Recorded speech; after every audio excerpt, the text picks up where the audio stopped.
नमस्कार, one India Hindi में आपका स्वागत है।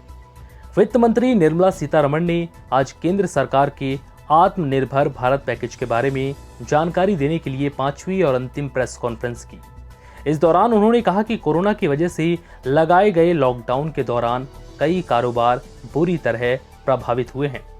कंपनी कानून के ज्यादातर प्रावधानों को मामूली उल्लंघन चूक के लिए अपराधीकरण की श्रेणी से बाहर किया जाएगा। इसमें CSR की reporting, board report, filing, defaults और AGM की होल्डिंग शामिल है। 7 कंपाउंडिंग ऑफेंस को खत्म किया गया है। वित्त मंत्री ने आगे कहा कि दिवालिया घोषित करने की प्रक्रिया पर 1 साल तक रोक लगाई जाएगी। इसका मतलब ये है कि कर्ज अदा करने से हुई चूक को 1 साल तक के लिए इंसॉल्वेंसी में शामिल नहीं किया जाएगा। छोटे उद्योगों के दिवालिया होने की सीमा को 1 लाख से बढ़ाकर 1 करोड़ किया जाएगा। वित्त मंत्री ने बताया कि ऑनलाइन शिक्षा को बढ़ावा दिया जाएगा। इस लॉकडाउन के दौरान 200 नई किताबें ई-पाठशाला में जोड़ी जाएंगी। ऑनलाइन क्लास के लिए DTH पर भी अब 3 चैनल चल रहे हैं और जल्द 12 नए चैनल शुरू किए जाएंगे। ग्रामीण इलाकों में तकनीक के जरिए पढ़ाई होगी। मनरेगा के लिए 61,000 करोड़ रुपए का बजट है।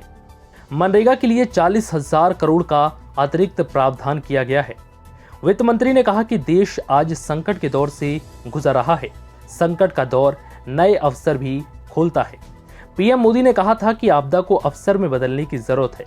जमीन, मजदूर, नकदी पर राहत पैकेज में जोर दिया गया है।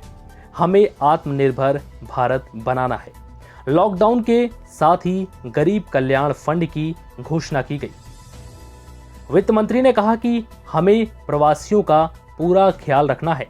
सरकार गरीबों तक फौरन मदद पहुंचाने की हर संभव कोशिश कर रही है। हम उनकी आर्थिक मदद कर रहे हैं। आइए आपको वित्त मंत्री का बयान सुनवाते हैं। Stimulus from earlier measures, which is the one which starts from Garib Kalyan. This does not include any of those 4 days before today. Today is the 5th day. So these 5 tranches are not yet shown here. Revenue lost due to tax concessions, which were announced as of March 22nd, is about 7,800 crores. I'm not getting into the details now. Then you have Pradhan Mantri Garib Kalyan package, which is at 1.70,000 crores.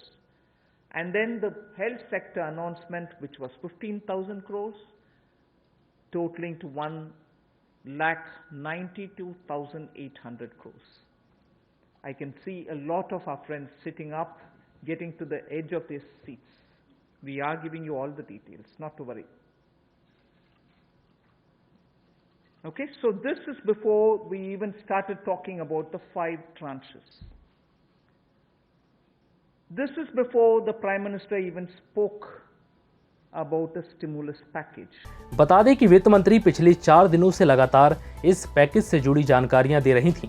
शनिवार को वित्त मंत्री ने चौथी किस्त का ऐलान किया था, जिसमें कोयला, रक्षा विनिर्माण, विमानन, अंतरिक्ष, बिजली वितरण आदि क्षेत्रों में रिफॉर्म पर जोर दिया गया।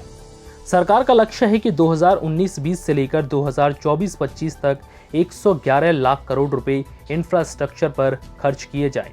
प्रधानमंत्री मोदी ने कोविड-19 से प्रभावित अर्थव्यवस्था को उबारने के लिए 20 लाख करोड़ के आर्थिक पैकेज की घोषणा की थी।